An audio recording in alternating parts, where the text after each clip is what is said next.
30,000 milliwatts of power.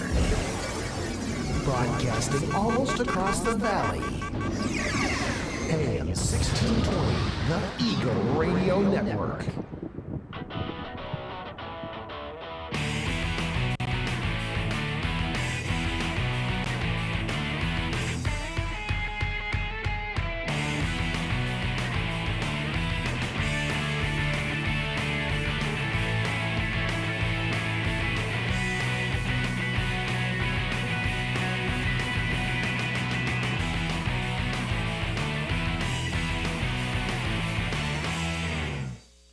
Good morning and welcome to the Saturday Morning CEO Radio Show. I hope that you're enjoying your morning so far. You may have been up a little early today to listen to our show, and if you did that, then congratulations. Your eyes may be open watching us on television. Just to remind everybody, you can watch us on Verizon Fios Channel 45 in Riverside County, or on Time Warner Cable Channels 0, lucky number 0, and 126 in Riverside County also, or you can watch us live right now. We're broadcasting on YouTube. You can go to smradio.org/YouTube, or you may be listening to us on AM 1620 or all kinds of other places. If you're in Europe, hello.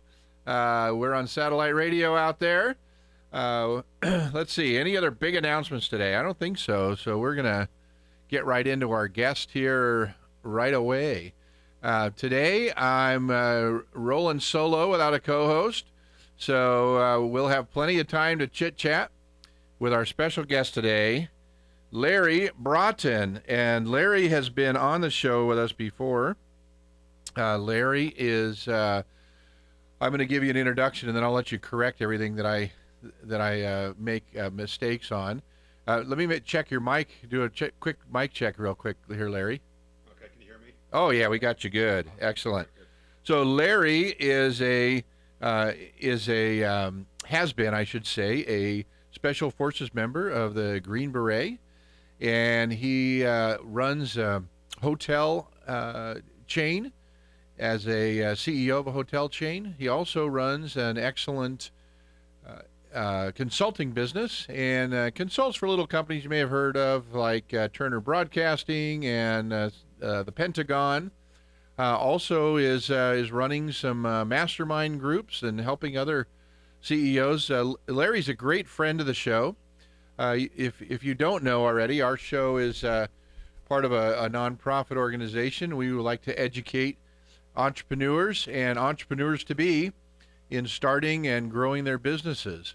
So Larry is deeply involved in that by working with new and existing businesses in his mastermind groups. So we're glad to have you on the air, Larry. Welcome. Hey, Dennis, thanks for having me. And you are flipping everywhere. It's amazing. Yeah. on video and radio. It's my gosh, boy, you guys have grown. Congratulations. Hey, thank you for what you're doing. And you've heard me say this before, entrepreneurs are the backbone of our economy. And, you know, it's not like the government's going to pull us out of this economic recession that we're in. Thinking great thoughts isn't going to do it either. It's going to be really taking some action. But, you know, you've got to have great information. And I'm really glad that you guys are providing that to these entrepreneurs and these entrepreneurial startups. So thank you for what you're doing. Oh, thank you, Larry. I appreciate you being on the show as many times as you have been. My pleasure. Well, I wanted to start us off by, so we have a lot of new viewers that are watching us, and probably some new folks on the air too.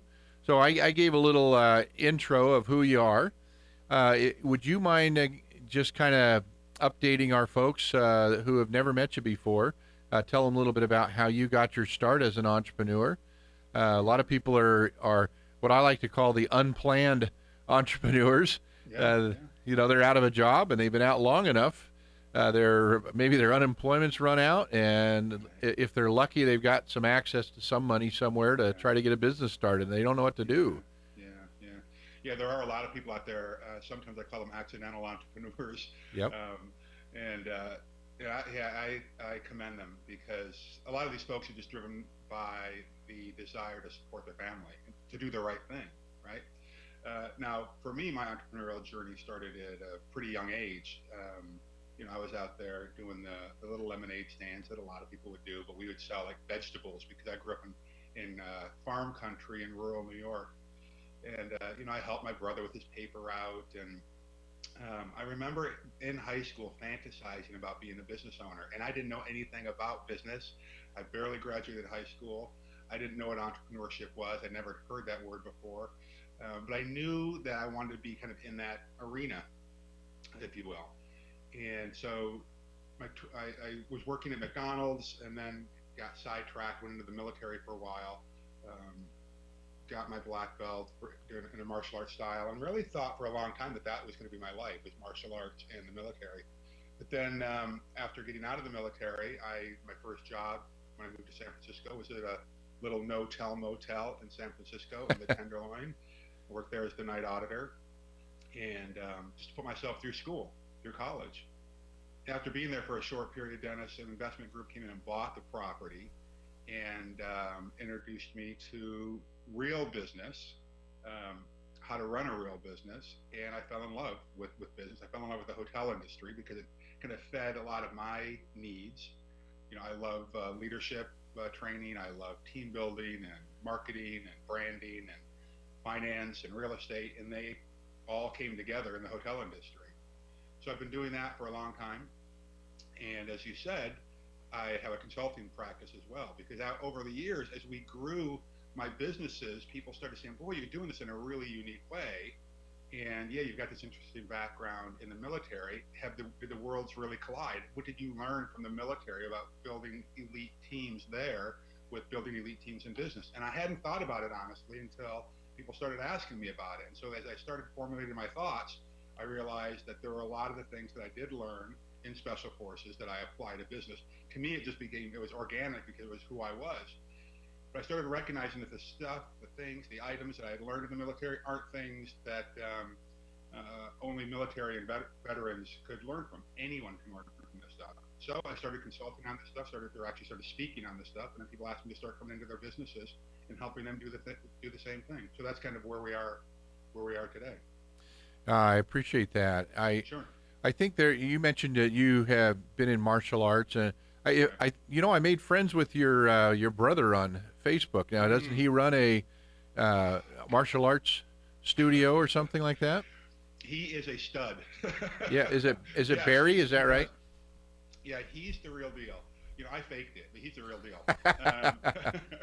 Yeah, so we're twins, but he developed his own martial arts style. It's an amazing style called AKT, and he's in the Martial Arts Hall of Fame. He's the real deal. Yeah, he's a great guy, great entrepreneur. He does speaking as well. So again, we're twins, right? So we're basically living the same life. I love it. Well, I want to give him a little shout out for all the work he's doing out there too. Yeah, So there's a lot of things that you and I talked yesterday, and we've both run some and consulted with some multi-million-dollar companies over the years, and right. and we know that a lot of it's mental, and you get a lot of mental stability and focus in the military and in martial arts and all that stuff. And we could talk on a million subjects for probably 3 days. We have an hour here to do it. But I had a thought yesterday. I went over to some friend's house. I'll give a shout out to Daniel and Naomi Temple. And they grow some fruit trees in their backyard. And I've got a little orchard of about 30 fruit trees and grapevines and such. And I took around, first time actually over to see their stuff. And we were discussing how to grow certain kinds of trees and our challenges with gophers and squirrels and what works and what doesn't. And as I was talking, actually as I was driving back, I thought, what a great topic for you and I today. We share information with each other that's going to help each other. And in business, that's kind of called, that's almost the same thing as a mastermind, where you share the ideas that have worked and haven't worked and help discuss stuff with each other. So I thought maybe we should take some time today to talk about the importance of having a support team or your own advisory council to work with. What have you seen are some of the better better ways to work with others. Sometimes the minds of many are better than just one, right? Oh man, well, in Proverbs it talks about seeking wise counsel, and you've got to do that in business because I know this from personal experience because when my company Broughton Hotels tried to weather the storm during the recession of 2001, I tried to do it by myself, and it was a terrible, terrible mistake. But your story about the fruit trees at your friend's house reminds me about the whole mindset thing. There's a little allegory I want to share with you. So I used to live in San Francisco, and my house, I had this peach tree in the back, and it was one of the things that I really loved about this house. The house was a mess. It was absolute dump. The backyard was a dump, but it had a peach tree, and I loved peaches. And so I would go out to this peach tree in the back, and I would pull these peaches off, and they were these ugly, dried, funky-looking peaches, and I would just want to will those peaches. Peach tree, come on, give me some great peaches. I'm a juicy peach guy. Give me some great peaches. And the peach finally looked back at me, Dennis, and said, hey, you want good peaches? Don't talk to me. I'm the end product. Talk to the roots. Yeah. You want good peaches, you got to get in there and dig around in the roots, and you got to give it some nitrates. You got to give it some fertilizer. You got to aerate the soil around it. So once you do that, then I'll be a great juicy peach. Right. The moral of the story on this is we've got to dig deep sometimes. We've got to get at the roots. If we want to be great people, if we want to do great things, we've got to be great people, right? Correct. Same thing with our business. We can't just will success. We've got to do stuff that you're talking about. We've got to build board of advisors around us. We've got to make the tough decisions sometimes. We've got to educate ourselves, inform ourselves, because sitting around on our sofa thinking great thoughts isn't going to will us into being a great entrepreneur, a great business owner. So absolutely, you've got to have great board members around you, because if you the whole lone wolf myth about business and life is it's a fallacy. It's a myth. We're built for community in our personal lives, and we understand that, right? I mean, like you said, you went over to a friend's house, we do that all the time. We go over and we visit friends. We have people over to our homes. We socialize. But then when it comes to business, we think that we can just do it by ourselves. Right. And magic is going to happen. It doesn't. It doesn't. And I don't know why we're so fearful to admit when we don't know something in business. Yeah, it blows my mind. Now, I used to do it, so I don't understand why I did it either. But now I'm very willing to say, hey, I have no idea what I'm doing. Can you kind of step in and help me on this? Because I want to shallow the learning curve. And that's what a board of advisors will do. Hopefully you surround yourself with experts who have strengths in areas where you don't have them, and they can offer their experience, gray hair, bumps and bruises, and contacts to help you weather the storm. Oh, I agree with you wholeheartedly. In fact, I've got an attorney friend of mine that's like a brother, and I can send him a contract and he'll take a peek at it for nothing. I help him with business advice. And we've done it often enough that I can write a lot of contracts on my own now. I've learned a lot of that legalese. Yeah. But it helps to have somebody that says, hey, would you mind just taking a quick look at this thing? Yes. And, whatever it may be, the legal end, you need to have an expert. Your tax person, you need an expert. Marketing, you need an expert. And my father said before he passed away, we would talk about business stuff and all that, and he said, there's so many worlds in this world, and he came up with that little phrase because he made friends with a guy who is a soil engineer, so his whole life was in dirt and what it needs, and that was his whole life, and there are people who are experts in all kinds of stuff. A friend of mine is a lot of people haven't heard of it, but he's an industrial psychologist. So he's a guy that, figures out what color the Tide box needs to be to sell, what kind of font you need to use, that kind of stuff. What is going to psychologically draw people? So you need those experts. You absolutely do. You absolutely do. But we've been programmed from such a young age, Dennis, that we're supposed to be focusing on our weaknesses, right? Yeah. Wrong. It is wrong. And it's going to blow people's minds, and they're going to get upset, and they're going to send you hate mail. They can't reach me. They know how to get a hold of you.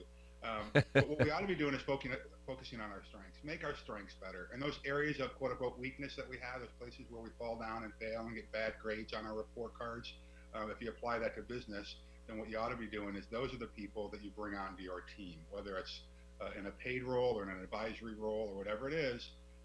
Identify what those weaknesses are, and that's where you start when you start bringing in your advisors, your trusted advisors, your wise counsel, as Proverbs talks about. Yeah, true. That's an excellent point, bringing up Proverbs too. And in fact, there's a quote from Henry Ford in his biography. They were asking him questions, and they said, "Well, what is your secret to success?" And he said, I continually evaluate myself and find out the areas that I'm weak, and I hire people that are strong in those areas, and I listen to their advice." Right. So, That's what I did. yeah, it's definitely part of building that team. Now, we've got a couple minutes before we go to our first break. I want to remind people, too, that if you are at your computer and want to join us, my assistant, MJ, is happily tweeting away. So you can go to smradio.org/tweet, and you'll be able to see everything that we're talking about in little sound bites, or not sound bites, word bites, text bites. I don't know what you call them. Text tweets. Tweets, yeah. I guess they already have a name. I don't need to give them a new one. When we come back, I had a viewer that I actually ran into out in public here who has asked me a question. He said he would like us to cover a topic, and I think you and I could cover this topic well, is what are some of the secrets to hiring the right people? So that's something for us maybe when we get back from break to talk about some of maybe the processes in the hiring, in trying to sift out applicants and some of that. So we could spend some time discussing that. I'm sure you've had a little bit of background with that. A little bit, yes. A lot. I've got a couple of cool stories to share too that we did, some very unique hiring techniques in trying to determine who the right person is. So, good. So we got about 30 seconds here, and I wanted to also talk to you about how you once we talk about the hiring, also want to talk about how you then work that team so that they feel like they're part of the team, not just an employee. That's a big part. So those are the two things that we'll talk about when we come back with Larry Broughton. We are out of here for a quick break, and we will see you back and hear you back shortly. You must be your fairy godmother. Cinderella's dream comes true because the glass slipper fits. It fits. In our world, the right fit can be just as important, especially when it comes to car seats. Always choose a car seat that's the right fit for your child's age and size to make sure your little pumpkin gets there safely every time. Hop in, dear. Thank you. For more information, visit safercar.gov/the right seat. This message has been brought to you by the National Highway Traffic Safety Administration and the Ad Council. Chris, can you put the video game controller down for a second? I can talk and play. Oh, I'm totally annihilating this punk kid in Nebraska. I just feel like you're not acting like a grown-up in our relationship. Am too. Well, you still ride your skateboard to work, there's the comic book collection, the race car bed. Look, I'm young at heart, but I put money into my 401k every paycheck. I picked up a few savings tips at feedthepig.org. I have control of my financial life now, and that feels pretty grown up. Put away a few bucks, feel like $1 million. Putting some money from every paycheck into a savings account or contributing to your 401k can make a big difference later. For free ideas and easy tips on ways to save, go to feedthepig.org. That's feedthepig.org. So, I bet I look like a grown-up to you now. Well, except for the footy pajamas, I'd have to agree. This message brought to you by the American Institute of Certified Public Accountants and the Ad Council.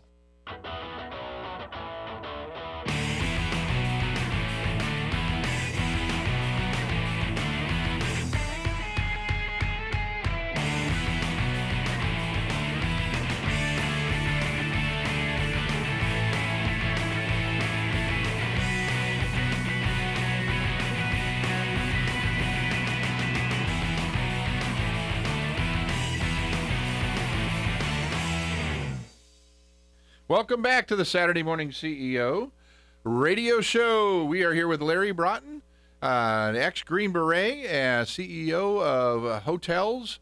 Are you all around the country? Is that where your hotels are? Mostly in California at this point. We have 3 in Chicago. We are actively pursuing deals, though, in Atlanta, throughout the Southeast, Boston, and New York as well right now. Excellent. Well, I'll put in a plug just on the air here. I'm going to have to talk to you offline some more, but I know the city of Menifee, where I live, would love a hotel, so we got to talk some more. Good. We had the mayor on the other day, and I promised him I'd talk to you. I put you on the spot right on the air. So will you build one in Menifee? Commit right now. Well, we just opened one up, I think it was a week ago Thursday in Hollywood, right on Sunset Boulevard, right across from the Guitar Center. It's called the Moment Hotel, and it is a great property, and it's a couple of years in the making, but we're very excited that one just opened. And then we've got one opening up in Calistoga here in the next couple of weeks, and then in Koreatown in Los Angeles in about September. So we've got a lot going on. That's great. Well, I'll get with you offline because we don't even have a hotel yet, and we're growing like crazy. There's a lot of good numbers I can share with you. So, but we'll do that offline. All right, we promised our listeners and viewers that when we came back, we would talk a little bit about how to hire a good employee, which is a difficult thing to do. Yeah, it is. Well, do you want me to just kind of dive in and I'll let you. Thoughts are on that? Sure. All right. Well, hiring a good employee is critical to your success. Again, depending on where you are, what stage of your business or life cycle you are, if you're an entrepreneurial startup or whether you've got a mature business, you've got to take some time and identify what your needs are. Kind of do a needs assessment for your organization. Some people call them job descriptions. I don't like that because really what that ends up doing is you're just hiring somebody based off of a resume. Right. And so you're just getting their cognitive abilities if you do that. And I have made those mistakes before where I have basically hired off of a resume, or I've done the interview process, but been seduced by the interview process and the resume instead of really doing what I call a position profile. What is it that you're looking for from this person, not just from the job description or the task that they're doing? Because the resume and a job description does nothing to help you identify what it is about their personality, about their attitude that's going to be an important element to your team. I think we've all been on teams, Dennis, where there's been bad seeds on there, right? Maybe they just had a bad attitude. They may be great in their skill set, but they have such a bad attitude that it's disruptive to the team. That's no good, right? Right. So you've got to know yourself. Know thyself is what my business partner Phil says all the time. So if you don't know yourself, if you don't know what your strengths are, if you don't know what your weaknesses are, then there's no way that you can hire an effective team member to come on board. So you've got to do a little bit of self-analysis to identify what it is that the organization needs. And then ideally you hire someone to fill those needs. Now, over time, you're going to build a reputation in business, in the business world, in your industry. The ideal is that the positive energy that's out there in your industry about you and your business is going to be kind of like a honeypot where people are going to come to you. So every day, literally every day, I have people contacting me through LinkedIn and Facebook and Twitter and emails that they've seen me somewhere or seen someone from our organization somewhere, and they want to come work for us. They're coming to us. Yeah, that's great. That's good because they say, hey, this is an organization where I want to spend some time.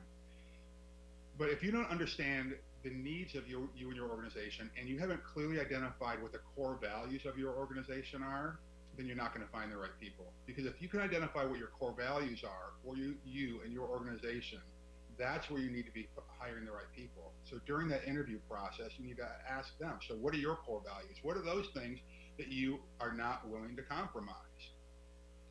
And if their core values, you don't tell them what yours are. Mm-hmm. If their core values kind of align with yours, then you might take it to the next step.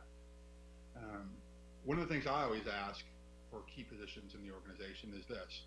It's not even key positions. I mean, I don't interview for supervisors and those kind of things anymore, but people in the organization know this is what we're looking for. We ask them, hey, if this were your business, if this were your company, tell me about the corporate culture. Tell me what would the day-to-day activities feel like around here. How would you communicate with people? How would you ask them questions so that you can learn how would they run things, because then it really speaks to who they are as a team member. So those are some of the things that I would do when I'm trying to hire people, is really make sure that they don't just have the skill set, because that's important, but most of that stuff is teachable. The stuff that's not teachable is, do they have a positive attitude? Are they honest? Is integrity important to them? Right. So over the years, Dennis, as I've been out there interviewing top CEOs, entrepreneurs, and thought leaders, I've asked them the same question.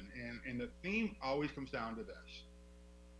You've got to hire someone based on three things before you ever look at their skill set. Number one is motivation. Are they highly motivated? Do they want to get up in the morning and be there? Do they want to be part of your team? Number two is integrity. They've got to have integrity, because motivation without integrity is dangerous, right? I mean, that could be a highly motivated bank robber, right? Yeah. But you better have some integrity. So motivation, number two is integrity. Number three is capacity. The ability to grow. Most business owners, most businesses are in business to expand their market share. Not all, but most, to expand market share. And if you don't hire people who are able to grow with you as an organization, then it's sad that someone might have motivation and integrity but not be able to keep up with your growth. But number two, it's just not cost effective to be continually hiring new people just because they can't keep up with you.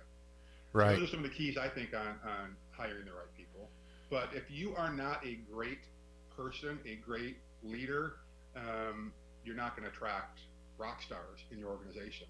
So it might sound a little airy-fairy, but darn it, you better be a great person, or else you're just not going to you're not going to attract great people to your team.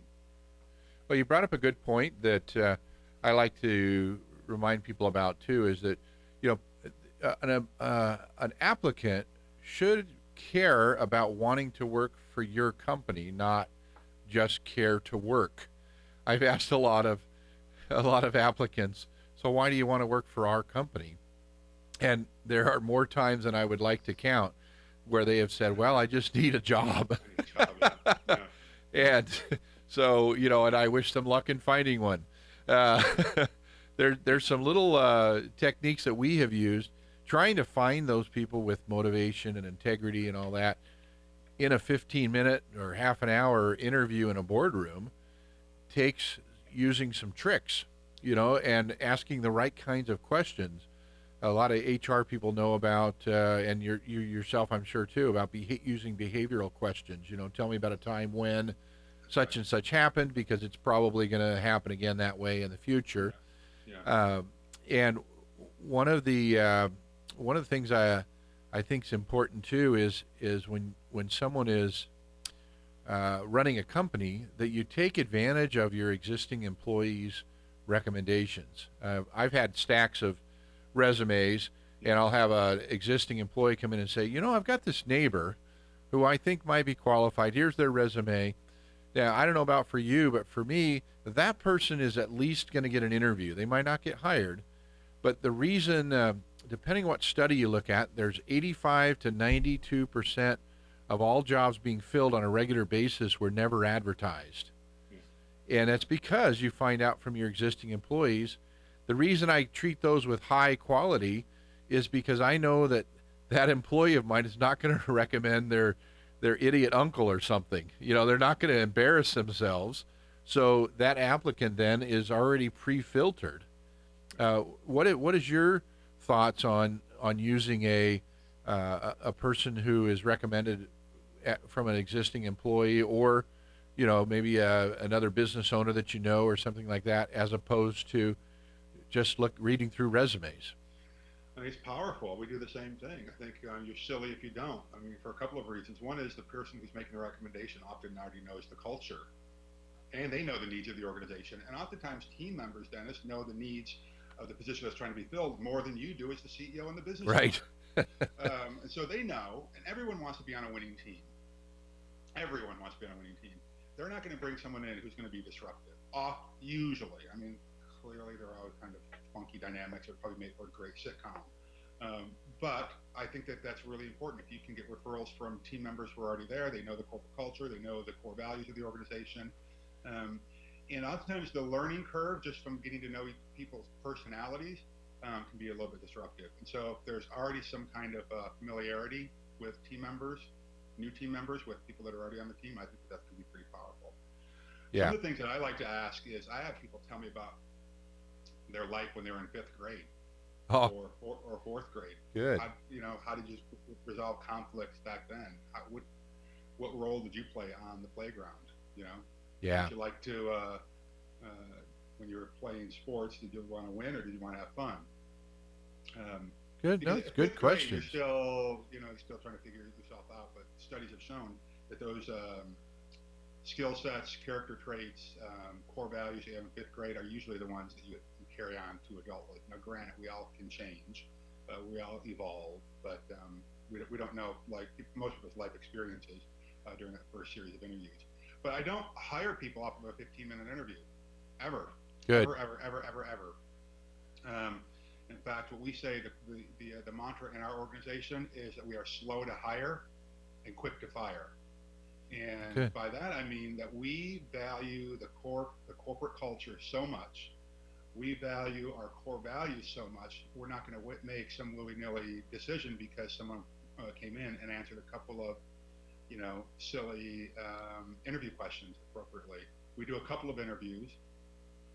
Anyone who's hired for a managerial or supervisory position, we have them take a couple of assessments, the Colby A Index and Strength Finders 2.0, to make sure that they're going to be a good fit. We oftentimes have them meet or at least have a conversation with other team members because we want to make sure that it's a good fit. And when I say quick to fire, I don't mean, gosh, Dennis, I don't like the way you combed your hair today, so you're out of here. Right. I'm talking about that. Although hair is important. Oh my gosh, yes. And the more I lose, the more I realize. But what I mean is this: we've all hired people, and we know within usually the first day or two whether it's going to be a good fit, don't we?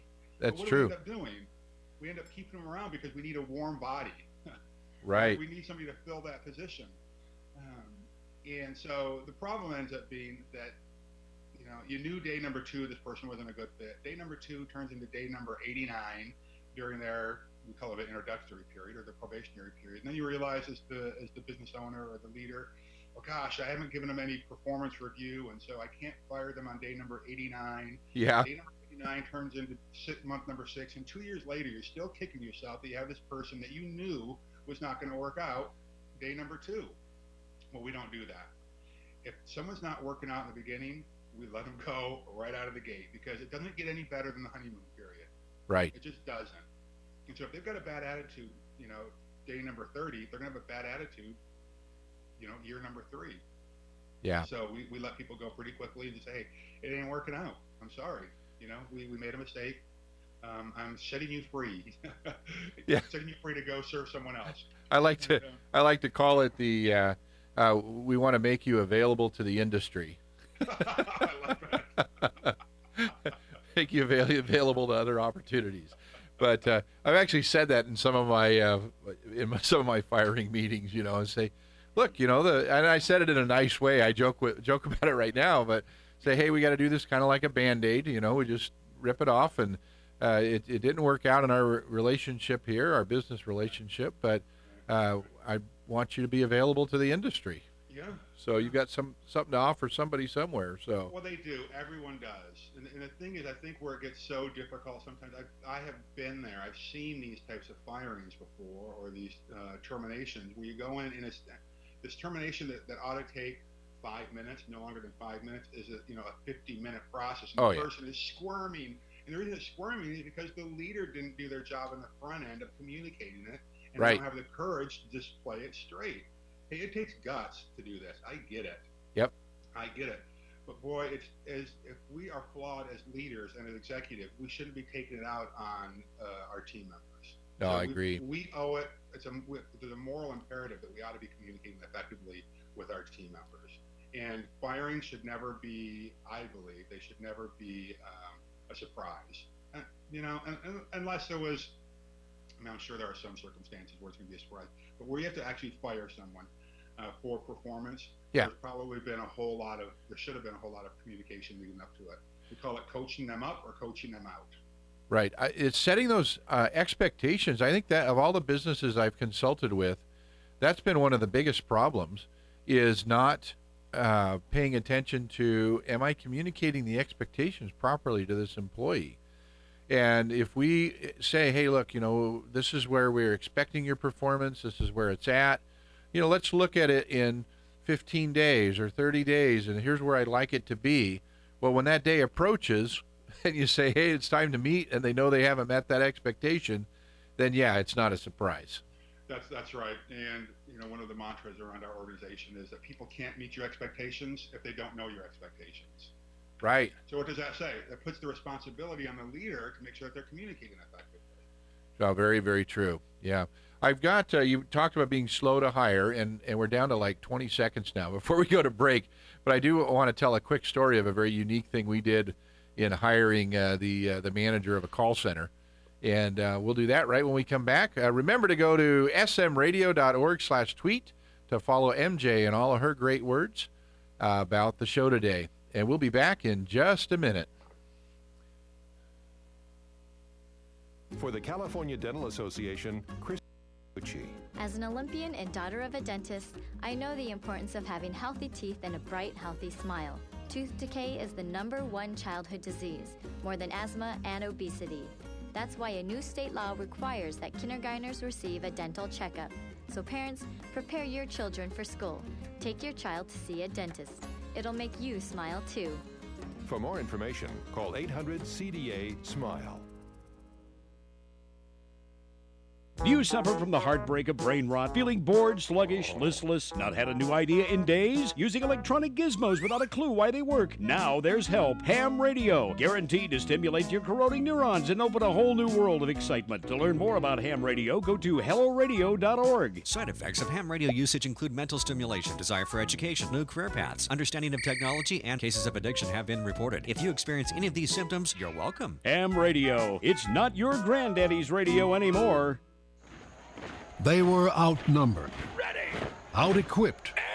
They had no chance of winning, but they had one huge advantage: General George Washington. The fate of unborn millions will now depend, under God, on the courage and conduct of this army. We have to resolve to conquer or die. Just as the leadership of one man helped form a nation, today leadership can transform the world. Pass it on from the Foundation for a Better Life at Values.com. It's like FM without the commercials. It's like XM without the quality. It's AM 1620, the Eagle Radio Network.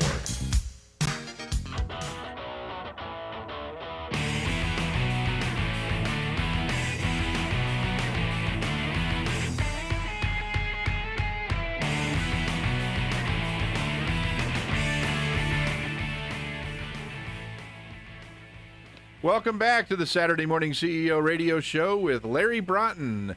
We're so glad to have you here with us, joining us either by wherever, everywhere in the world. AM 1620, satellite radio in Europe, Fios, Verizon Fios, everywhere. TuneInRadio.com, that's another one I forgot. Or smradio.org/tweet, following MJ's great words there. Hey, we've got one little story I want to start off with here, Larry. You talked about being slow to hire. We had one of our board members, I ran a human tissue bank at one time, a nonprofit, and we had an interesting group of people.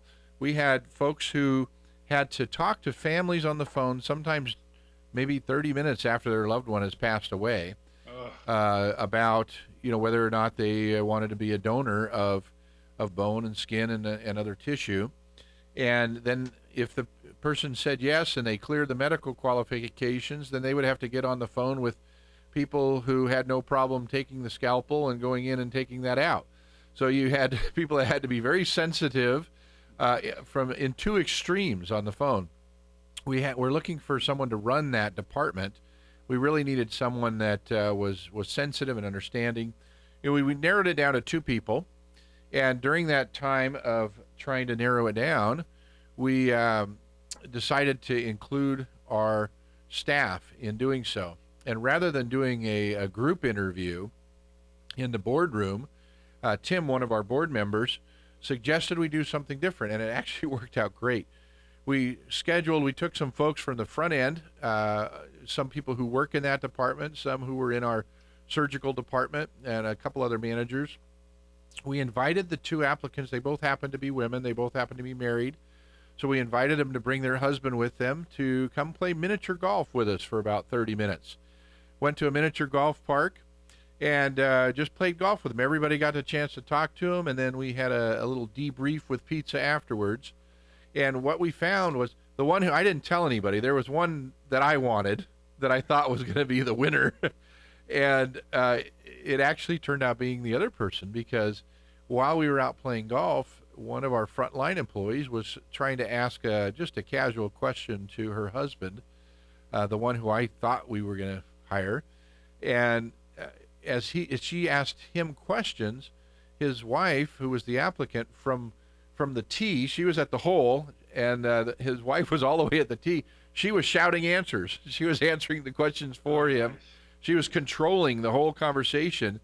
And we thought, boy, we don't want a micromanager or a control freak in that room. And so we were able to determine in that social setting, rather than in a boardroom, who we needed to pick for that department.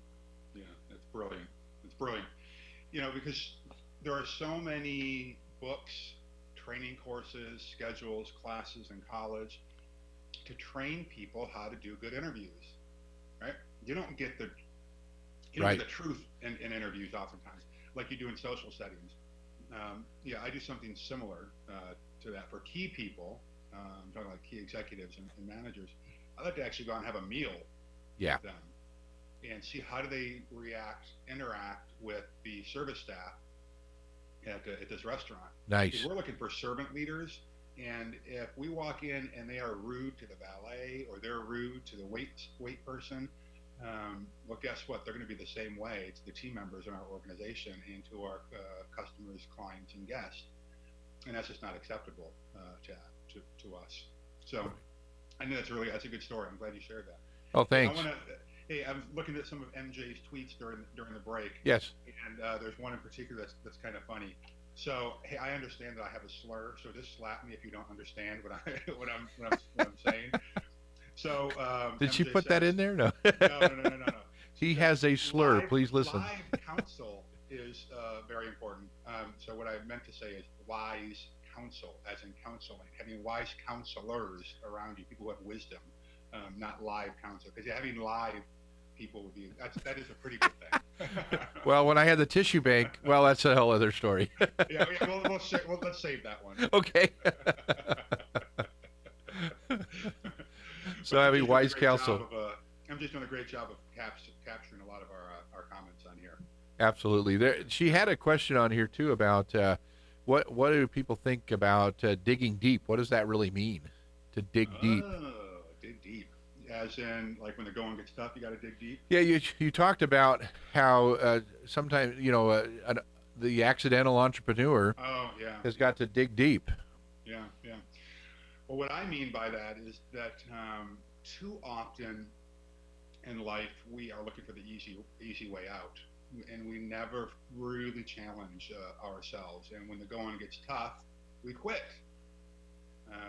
And we've all heard this, but I remember my wrestling coach, Dutch Sturdivant, used to yell this at us all the time as we're trying to cut weight and we're running up and down the halls of our high school trying to cut weight and get in shape. And he would say that when the going gets tough, the tough get going. And I think that that's true, because we have to be tenacious. Life, I'm sorry, folks, life is not easy.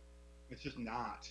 And I've been around the world too much. I've had my own challenges here in this country to just tell you, life is not easy. And it's not just here in the 21st century, and it's not just in 2013. And it has nothing to do with who's sitting in the White House. Right. Life is hard. Business is hard. Entrepreneurship is hard. One of my favorite quotes is by a guy named Marcus Aurelius. Some folks might know who Marcus Aurelius is, but an amazing warrior centuries ago. And his quote was this: the art of life, it's more like wrestling than dancing. Get that in your head for a second. Anyone who's been in wrestling or wrestled or seen wrestling, I'm not talking about the WWF stuff that you watch all the time, Dennis. Hey. Yeah, I resemble that. No, I'm talking about wrestling. It is hard work. You know, limbs get broken. You know, bloody nose, fat lip. You know, black eye. That's what life's really like. It's not like dancing around. It's not like Dancing with the Stars. Right. It's hard sometimes, and so sometimes you really do have to dig deep. You got to want it. You've got to want great things for you and your family. That's what I'm talking about. I'm talking about digging deep. I'm talking about not just going through life in this mediocre, gray, superficial. How you doing, Dennis? Oh, I'm fine. How you doing? Oh, I'm fine. Fine, thank you. That's not deep. Right. Yeah, that's not deep. That's superficial. Yeah. So I'm talking about being really tenacious, taking a bull by its horns, and wrestling that thing to the ground. That's what I'm talking about. Very good. Hey, we've got a question actually from a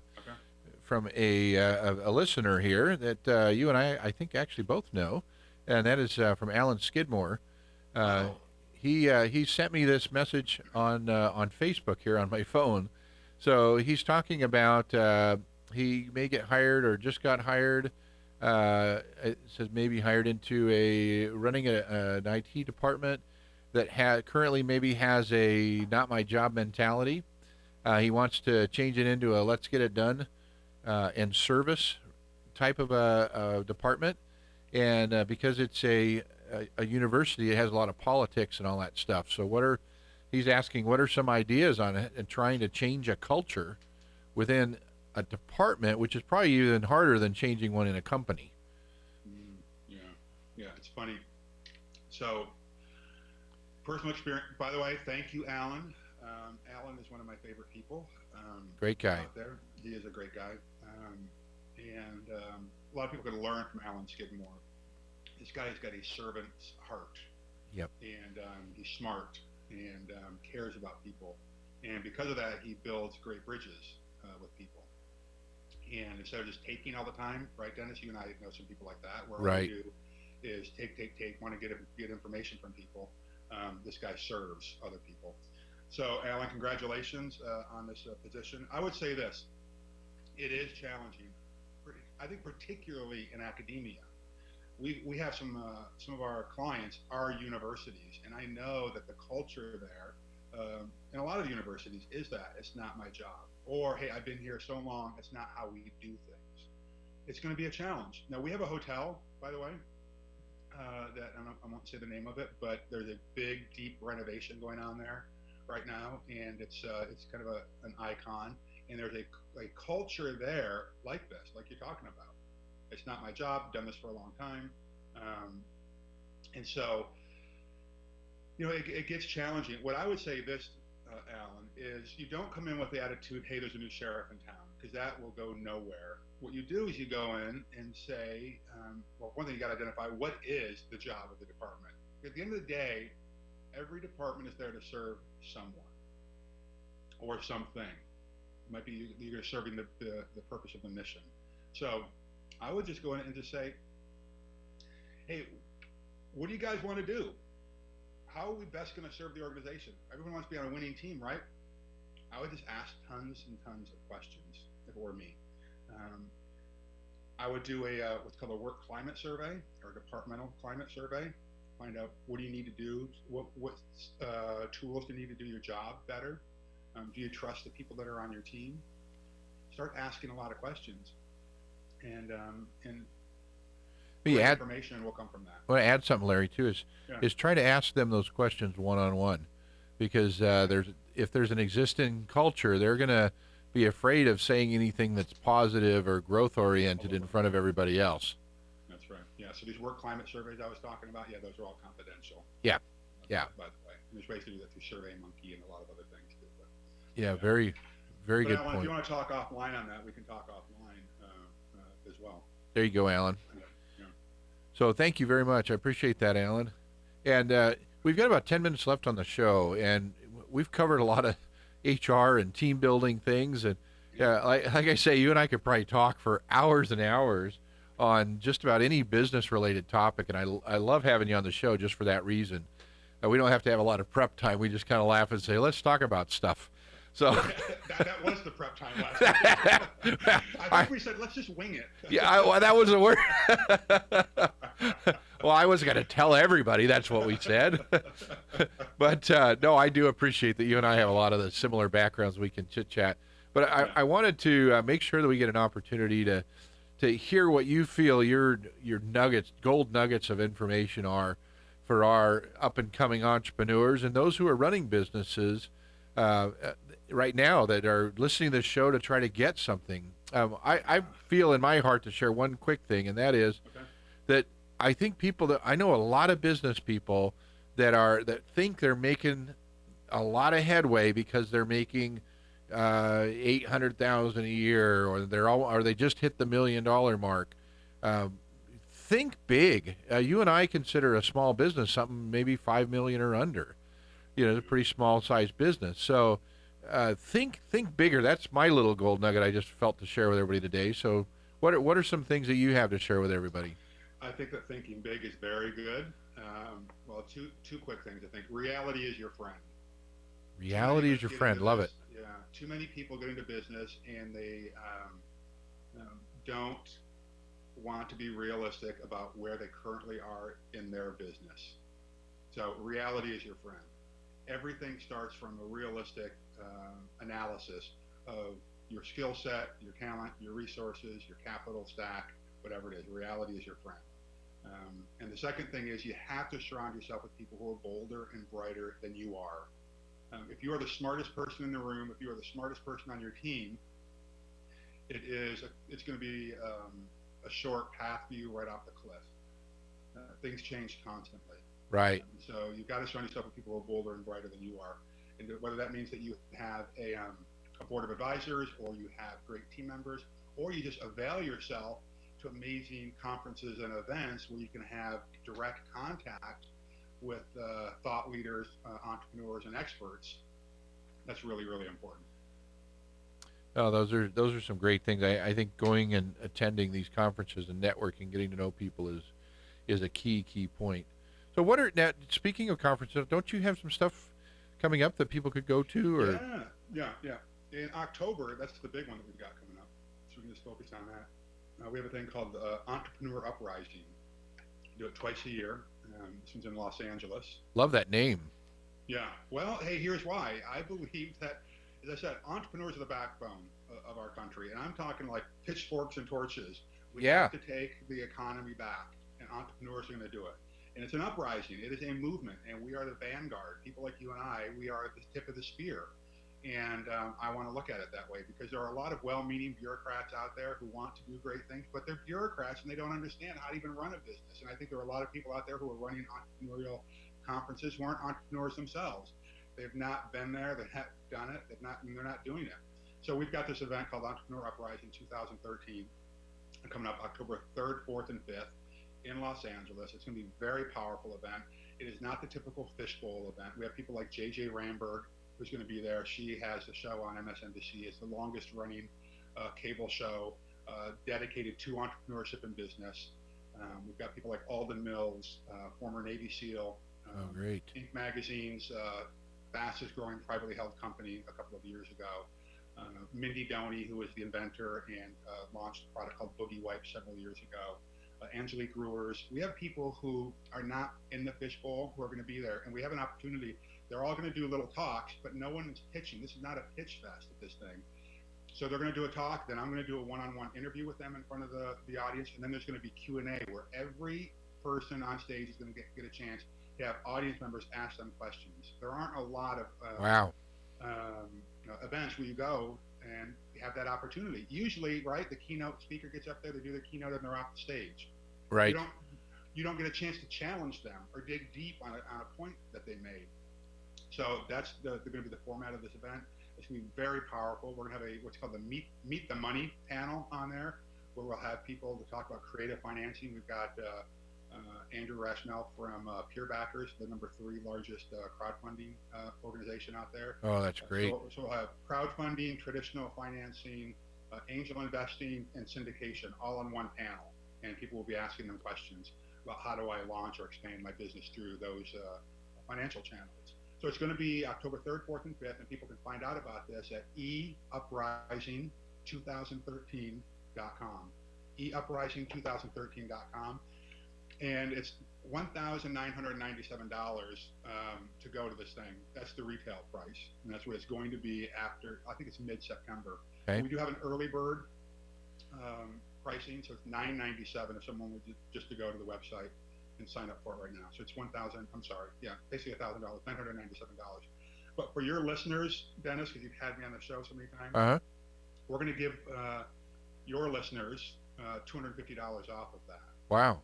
And so if they use this discount code, there's a discount code program or box on there, just CEO1. If they type in CEO1, CEO and the number 1, the CEO and the number 1, then it'll knock an additional $250 off that $997 price. And so they can either do a one-time pay or they can do a 3-pay program.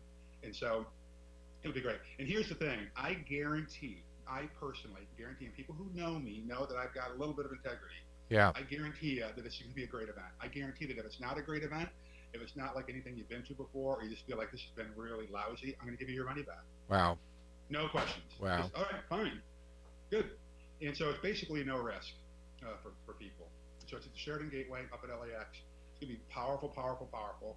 There's going to be some great people there, great speakers, amazing content. You're going to have some really actionable items when you leave there. You're going to have a game plan on how to grow your business. Again, it's not just going to be, a book where you're filling out, spaces. There's going to be forms. There's going to be some real actionable items from what I've learned from growing my businesses over the last 25 years, from going out and interviewing hundreds of CEOs and thought leaders, and from best practices from organizations that we have consulted with over the years. Oh, that sounds excellent. Yeah, I appreciate you offering a discount to our listeners and viewers too. That's going to be a huge deal to come and sit at the feet of a lot of experts. Well, you got to surround yourself with people who are bolder and brighter than you, Dennis, and that's not going to happen by you sitting in your office. Yes. Somewhere. You've got to get out and you've got to expend a little bit of energy to do it, and this is a great opportunity. Yeah, get to know. euprising2013.com. The CEO Uprising. Nope. Just the letter E. So it's called Entrepreneur Uprising. Yeah. And so the URL is www.euprising2013.com. Excellent. Now, if they wanted to get in touch with you to use you or your consulting firm for their business, is there a different website, phone number, credit card numbers, anything you want to give out on the air? We take credit card numbers. BroughtonAdvisory.com. BROUGHTON advisory.com. BroughtonAdvisory.com.